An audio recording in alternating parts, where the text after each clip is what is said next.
Thank you, Mr. Speaker, and I'm pleased to rise to speak to M-518, a motion from the member from Calgary Centre, taking up his private member's opportunity with a motion that basically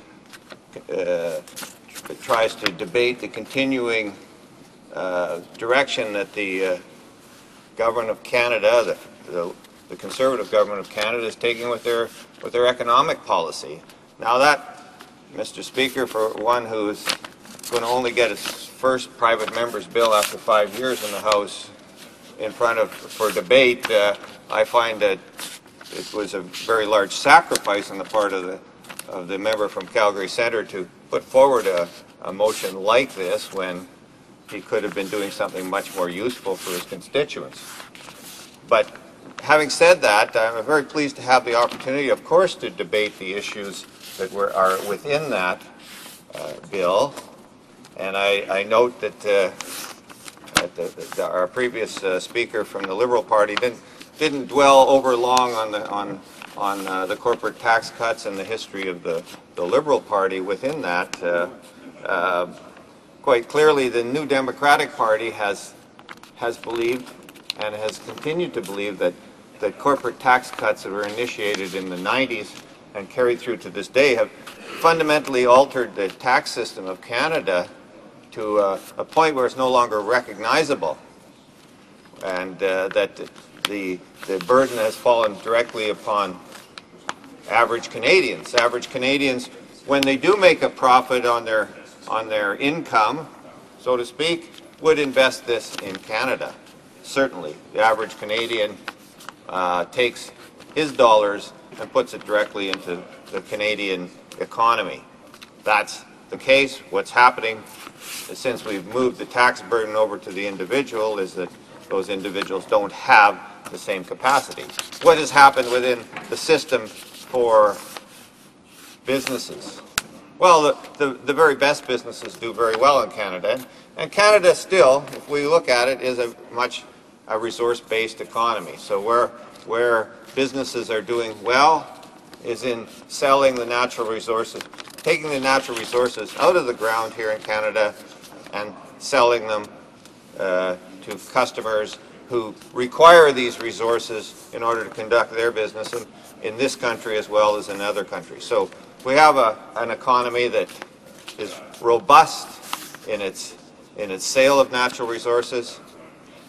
Those resources, of course, are finite, and of course will eventually be extracted and no longer be part of the Canadian economic equation. So they're a deficit that we're building within our natural resources sector.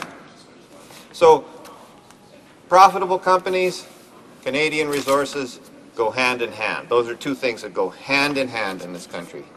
So when we talk about reducing corporate income tax, we're talking about reducing the value to Canadians of the exploitation of the resources to a large degree. And whether it's in the financial sector, where much of this money is made, or whether it's directly in the resource companies, it's coming from virtually the same source. Since the advent of free trade, we've seen a huge decline in our manufacturing sector. That will not come back with free trade because, of course, free trade encourages the movement of manufacturing to the lowest cost labor situation. And that's exactly what's happened now. We see that free trade has caused an imbalance in the world's economy with huge surpluses of capital in those countries that were most successful at harnessing their low-cost labor and applying it into products. So we see that China, India are very strong right now, very strong with their ability to influence the world economy and to do well out of that. All much better for them. So we get back to corporate income taxes now. What can we do in Canada to promote what we're doing better?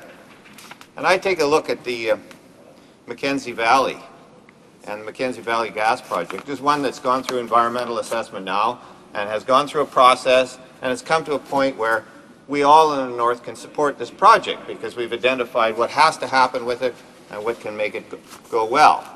Well, one of the things that's clear, and I had the opportunity to read more about this in the last few days, is that we won't see the development of the Mackenzie Gas Project without investment by Canada. Where's the investment going to come from at a time when we have billions of dollars of deficit in this economy, in our fiscal situation? Where's that money going to come to do the things that we need to do? And should it come from the average Canadian to invest in an opportunity for a large corporation to move ahead with the further exploitation of our resources? No, I'd say, Mr. Speaker, that probably it should come from corporations, which will benefit in the end from those investments. And when we look at the investment there, quite clearly we need infrastructure. The cost of the Mackenzie Valley Pipeline is very high, extremely high. Yet it could be reduced to a huge extent by the building of the Mackenzie Highway prior to the development of the pipeline. That would take a very large investment on the part of government, whether it be our government in the Northwest Territories, which is still suffering from a borrowing limit lower than our major city in that territory, or it could come from the federal government if the federal government chooses not to cut $6 billion out of the budget through corporate tax cuts every year. So then we would have some money that we could see invested in things like Mackenzie Valley Highway, which would create the opportunity for the Mackenzie Valley pipeline to be built at an economical rate, much as we're competing with Alaska, the Alaska Highway project.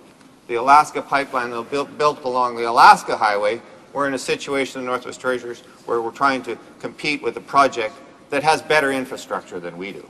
So we need investment. With investment that will make corporations more money and they'll be able to pay more taxes. So this is a good situation. We're agreeing to the exploitation of the resources, but we need investment by the federal government in this type of activity. Will the federal government have the fiscal capacity to put that into the Mackenzie Valley Pipeline if they continue with their rather poor policy of reducing the corporate taxes, benefiting those that are in place already, that are wealthy already, that already are in a good position to exploit Canadian resources and to take profit from that? No, Mr. Speaker, we need the investment of government in order to make that possible. And you know, right around the world, we're the one single country left that's an energy exporting country that doesn't have a national presence in the energy business. Where are we in Canada? Why are we taking this path rather than the path that every other country around the world that is energy exporting? Why are we doing that? And why are we continuing to look at our economy in a fashion that rewards the very best and doesn't help out those that really need help? The NDP in the last while has proposed that we look at the potential for reducing the taxes on small businesses which employ many, many Canadians, which give opportunities to Canadians to expand their local industry, to work in their communities. That's where tax reduction will give the biggest benefit. So what we have is a situation, Mr. Speaker, where this government continues to favor the very large, doesn't look at the economy in a holistic sense, look at how we can invest to ensure the best return to all Canadians, and thinks that by giving it to the corporations we're somehow going to get it back in a better fashion, then, and that just doesn't make sense. Thank you very much, Mr. Speaker.